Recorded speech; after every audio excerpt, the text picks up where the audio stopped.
नाज़रीन गिरामी अस्सलामु अलैकुम वरहमतुल्लाहि वबरकातुहू। सीधी बात के ताज़ा तरीन खबरों में आप लोगों का इस्तकबाल है। आइए नाज़रीन, सबसे पहले सुर्खियों पर नजर करते हैं। जावेद अख्तर के ट्वीट पर भड़के समाजवादी रुकने पार्लियामेंट, कहा अजान पर दखलंदाजी बर्दाश्त नहीं। जानिए ट्रेन और बसों में सफर करने के दौरान किन किन परेशानियों से दो चार हो रहे हैं मजदूर। कलकत्ता कोरोना मरीज की मौत के बाद भी घर वालों को उसके ठीक होने का दिलाया जा रहा था भरोसा। कश्मीर 24 घंटों में सीआरपीएफ के 2 अफसरों ने की खुदकुशी। मुस्लिम खातून सहाफी की कोशिशों से सहाफियों के लिए 600 पीपीई किट की फराहमी और तकसीम। गुजरात से उत्तराखंड पहुंचे मुहाजिर मजदूरों की आंखों से छलके खुशी के आंसू। मोदी हुकूमत को लॉकडाउन के 1.5 माह बाद लोगों की सेहत का आया ख्याल। बीजेपी रहनुमा संबित पात्रा के खिलाफ छत्तीसगढ़ और महाराष्ट्र में एफआईआर दर्ज। लॉकडाउन घर भेजे जाने की मांग को लेकर मजदूरों ने जयपुर में किया मुजाहरा। मुजफ्फरनगर में क्वारंटाइन मजदूरों को खाना देने में घोटाले का इंकिशाफ, तहसीलदार मुअत्तल। कोरोना अमेरिकी सदर ट्रंप की सहाफी से नोकझोंक, गुस्से में प्रेस कॉन्फ्रेंस छोड़ दी। आम वबा के बाद सोच और अफकार भी एक नए सिलसिले में दाखिल होंगे, तुर्क सदर का बयान। रस्म जनाजे के दौरान बम हमले में 15 अफराद लक़्मे अजल। शाम के शहर इदलिब में तुर्क रूसी दस्तों की मुश्तरका गश्त जारी। शाम तुर्क कमांडोज की बरवक्त कार्रवाई, 3 दहशतगर्द हलाक। नाज़रीन गिरामी अस्सलामु अलैकुम वरहमतुल्लाहि वबरकातुहू। सीधी बात के ताज़ा तरीन खबरों में आप लोगों का इस्तकबाल है। नाज़रीन, मैं अंसार अजीज नदवी आज की ताज़ा तरीन खबरें लेकर उसकी तफसीलात लेकर आप लोगों की खिदमत में हाजिर हूँ। लेकिन इससे पहले आप लोगों से दरख्वास्त है कि जिन लोगों ने हमारे चैनल को सब्सक्राइब नहीं किया, सब्सक्राइब कर ले। हमारी इन वीडियोज़ को दोस्तों तक पहुँचाने में हमारी मदद करें।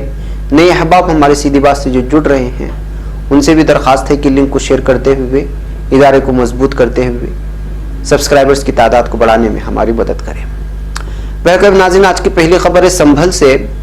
आलमी वबा कोरोना वायरस के सबब पूरे मुल्क में लॉकडाउन नाफिज है। इसी दरमियान राइटर और मशहूर नगमानिगार जावेद अख्तर के अजान को लेकर किए गए ट्वीट पर मंगल को समाजवादी पार्टी के रुकने पार्लियामेंट और कदावर मुस्लिम रहनुमा डॉक्टर शफीकुर रहमान बर्क भड़क गए हैं।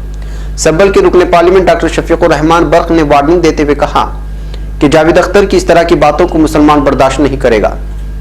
समाजवादी रुकने पार्लियामेंट डॉक्टर शफीकुर रहमान बर्क ने कहा, जावेद अख्तर भले ही कोई बड़े आदमी हो, लेकिन उन्हें अजान के बारे में लिखने का कोई इख्तियार नहीं है। अजान बरसों से होती आई है और होती रहेगी। इस मामले में कोई मुदाखलत नहीं कर सकता, चाहे कोई भी हो, कानून क्यों ना हो।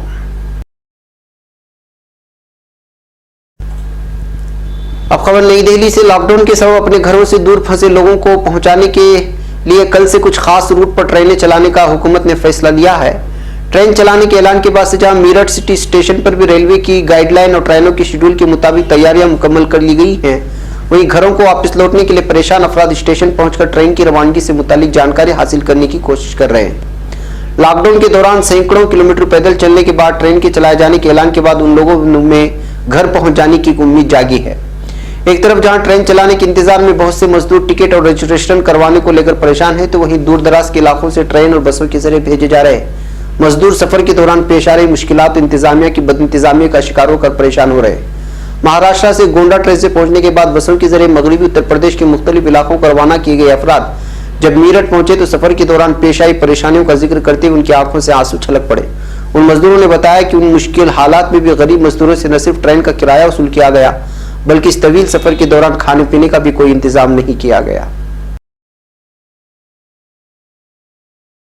अब खबर कलकत्ता से। कोरोना की जंग में जहां डॉक्टरों की कारकर्दगी को दुनिया भर में सराहा जा रहा है, वहीं कोरोना मुतासिरा मरीजों के साथ खड़े डॉक्टर्स अपने घर व फैमिली से दूर अपनी ड्यूटी अंजाम दे रहे हैं। यही वजह है कि मुल्क भर में जहां कोरोना के बढ़ते मरीजों की तादाद बाइस तशवीश है, वहीं एक बड़ी तादाद कोरोना मरीजों की ऐसी भी है जो सेहतयाब हुई है, लेकिन सबके बावजूद अस्पताल इंतजामिया की गफलत भी देखने को मिल रही है। कलकत्ता में भी एक ऐसा ही दिल दहला देने वाली बेतवज्जुही सामने आई है। कोरोना से मुतासिर मरीज के अस्पताल में दाखिल कराने के बाद घर वालों को हफ्तों तक बताया जाता रहा कि उनका मरीज रूब सेहत है, लेकिन जब हफ्तों तक अपने मरीज को देखने में नाकाम घर वालों ने जिद की कि उन्हें अपने मरीज को देखना है, तो पता चला कि उनके मरीज की कई दिन पहले ही मौत हो चुकी है। इस पर सितम में की लाश की आखिरी रस्म भी अदा कर दी गई, जिनके बारे में घर वाले अच्छी खबर सुनने की दुआएं मांग रहे थे, पुरुम्मीद थे वो कब का ही अबदी नींद सो चुका था। अब खबर श्रीनगर से। वादी कश्मीर में गुज़श्ता 24 घंटों के दौरान 2 अलग अलग अजला में तैनात central reserve police force CRPF के 2 अफसरों ने खुदकुशी करके अपनी जिंदगियां खत्म कर ली हैं। सीआरपीएफ अफसरों की खुदकुशी के वाकयात अनंतनाग और श्रीनगर अजला में रोनुमा हुए। जनूबी कश्मीर के जिला अनंतनाग के मटन इलाके में तैनात सीआरपीएफ के एक सब इंस्पेक्टर के पीर के रोज अपनी ही बंदूक से अपनी जिंदगी तमाम कर दी। महलूक की शनाख्त फतह सिंह वलद एदान सिंह साकिना जलसबीर राजस्थान की बतौर हुई है। एक मकामी खबर रसा एजेंसी ने सरकारी जराये के हवाले से कहा कि महलूक अफसर ने अपनी लाश के पास एक सुसाइड नोट छोड़ा था, जिसमें उन्होंने लिखा था कि कोई मेरी लाश को हाथ न लगाए क्योंकि मुझे डर है कि शायद मैं कोरोना वायरस में मुब्तला हो चुका हूं। अब खबर देहरादून से। उत्तराखंड हुकूमत की खुसूसी कोशिशों की वजह से कमाऊ डिवीजन की कोविड-19 लॉकडाउन की वजह फंसे हुए 1200 मुसाफिरों को गुजरात की सूरत से लेकर एक स्पेशल ट्रेन पीर की शब 11:30 पर काठ गोदाम पहुंची, जहां वजीर आला की जानिब से भारतीय जनता पार्टी के मुकामी लीडरों ने उनका इस्तकबाल किया। अपने घर वापस आने वाले इन मुसाफिरों पर कई के चेहरों पर इत्मीनान और कुछ की आंखों में खुशी के आंसू भी नजर आए। Senior police superintendent Prahlad Singh मैना ने मुसाफिरों को समाजी फासले को बरकरार रखते हुए कतार बंद कराया। अब खबर नई दिल्ली से। कोरोना वायरस बहरान के दरमियान मरकजी वजारत दाखिला ने पीर को सभी रियासतों और मरकज के मातहत इलाकों को हिदायत जारी की है कि वह अपने यहाँ सभी प्राइवेट क्लिनिक, नर्सिंग होम और लैब को खुलवाने का इंतजाम करें। मरकजी दाखिला सेक्रेटरी अजय भल्ला के जरिए सभी रियासतों की चीफ सेक्रेटरीज और मरकज के मातहत इलाकों के अफसरान को हुक्म जारी किया गया। इसमें जरूरत पड़ने पर एक रियासत से दूसरी रियासत में आमदोरफ्त की सहूलत देने का भी तस्करा है। अब खबर नई दिल्ली से। बीजेपी के कौमी तर्जुमान संबित पात्रा के खिलाफ पंडित जवाहरलाल नेहरू और राजीव गांधी को लेकर काबिल इतराज बयान देने के इल्जाम में छत्तीसगढ़ और महाराष्ट्र में कांग्रेस रहनुमाओं ने एफआईआर दर्ज कराई है। छत्तीसगढ़ के रायपुर जिले में पुलिस ने बीजेपी के कौमी तर्जुमान संबित पात्रा के खिलाफ मुख्तलिफ कम्युनिटी के बीच दुश्मनी को बढ़ाने के मामले में एफआईआर दर्ज की। रायपुर जिले के एसएसपी आरिफ शेख ने बताया कि जिले के सिविल लाइंस थाने में पुलिस ने यूथ कांग्रेस के रियासती सदर पूरन चंद्र पाड़ी की शिकायत पर संबित पात्रा के खिलाफ मामला दर्ज किया। मामले की जांच की जा रही है। पुलिस के मुताबिक पाड़ी ने पुलिस में शिकायत की थी कि पात्रा ने 10 मई को ट्वीट करके 2 साबिक वज़ीर आज़म पंडित जवाहरलाल नेहरू और राजीव गांधी पर कश्मीर मामले और 1984 में हुए सिख मुखालिफ दंगे और बोफोर्स घोटाले को लेकर झूठा इल्जाम लगाया था। अब खबर नई दिल्ली से। राजस्थान की राजधानी जयपुर के शास्त्री नगर इलाके में वाक़ई नहरी के नाका हल्के में रहने वाले मुहाजिर मजदूरों ने सोमवार को सड़कों पर आकर मुजाहिरा किया है। उन्होंने राशन और घर जाने के वसाइल की कमी की शिकायत की। हालांकि पुलिस ने मुजाहिरा करने वाले मजदूरों की भीड़ को मुंतशिर कर दिया। इंडियन एक्सप्रेस की एक रिपोर्ट के मुताबिक कई मुजाहिरीन ने दावा किया है कि उन्हें पीटा गया, हालांकि इंतजामिया ने ऐसा होने से इनकार किया है। मगरबी बंगाल में मालदा के रहने वाले मुहाजिर मजदूर रजा अल करीम ने बताया, पिछले 1 महीने से हमें राशन नहीं मिला और हमारे पैसे भी खत्म हो गए हैं। हमने फैसला किया कि हम सड़क पर उतरकर इंतजामिया से हमें खाना देने और घर भेजे जाने की मांग करें। उन्होंने कहा, अगर हमें मंजूरी मिल जाती है तो हम भी पैदल घर लौटने के लिए तैयार हैं, लेकिन इसकी जगह पुलिस ने हमें खुदेड़ दिया और इस कार्रवाई में हम में से कई लोग जख्मी भी हो गए। अब खबर मुजफ्फरनगर से। हिंदुस्तान में कोरोना वायरस इंफेक्शन के बढ़ते असरात से हर कोई परेशान है। कोई शख्स ऐसा नहीं है जो इस वायरस इंफेक्शन का हिंदुस्तान से जल्द खात्मा ना चाहता हो, लेकिन कुछ लोग ऐसे भी हैं जो इस मुश्किल वक्त में भी अपना फायदा तलाश कर रहे हैं और उसके लिए घोटाला करने से भी बाज नहीं आ रहे।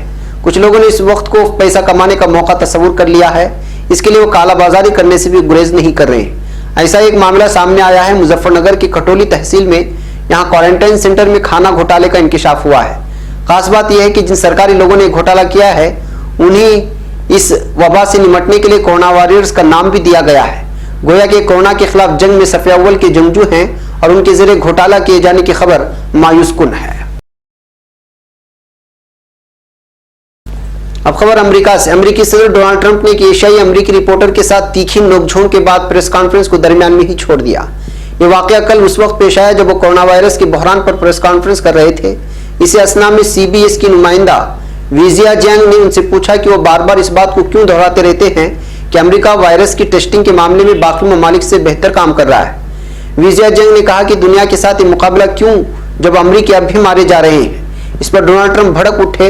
उन्होंने कहा, दुनिया में हर जगह लोग मर रहे हैं और शायद ये सवाल आपको चीन से पूछना चाहिए, मुझसे मत पूछो, चीन से पूछो। ठीक है। उसके बाद चीन से अमेरिका आने वाली विजिया जैंग ने फिर डोनाल्ड ट्रंप से पूछा, सर आप मुझसे ऐसा क्यों कह रहे हैं? जवाब में डोनाल्ड ट्रंप ने कहा, मैं हर उस फर्द से कह रहा हूं जो मुझसे ऐसा बुरा सवाल पूछेगा। उसके बाद विजिया जंग कुछ कह रही थी कि अमेरिकी सदर ने एक और सहाफी से सवाल पूछने को कहा। इस सहाफी सवालात पूछ ही रहा था कि डोनाल्ड ट्रंप अचानक वहां से चले गए। अब खबर तुर्की से। सदर रजब तैयब एर्दोगान का कहना है कि आम वबा के बाद हमारे अफकार और सोच एक नए सिलसिले में दाखिल होंगे। जस्टिस एंड डेवलपमेंट पार्टी की मरकजी अमली कमेटी का इजलास सदर व पार्टी चेयरमैन रजब तैयब एर्दोगान की क़ियादत में सरअंजाम पाया। यह इजलास वीडियो कॉन्फ्रेंस के जरिए मुनक़िद किया गया है। सदर तुर्की ने इस मौके पर अपने खिताब में कहा कि हम कोरोना के खिलाफ जद्दोजहद को कामयाबी से चला रहे हैं। नए केसेस की तादाद, अमवात और आईसी यूनिट में कोविड के मरीजों की तादाद में काफी हद तक गिरावट आई है।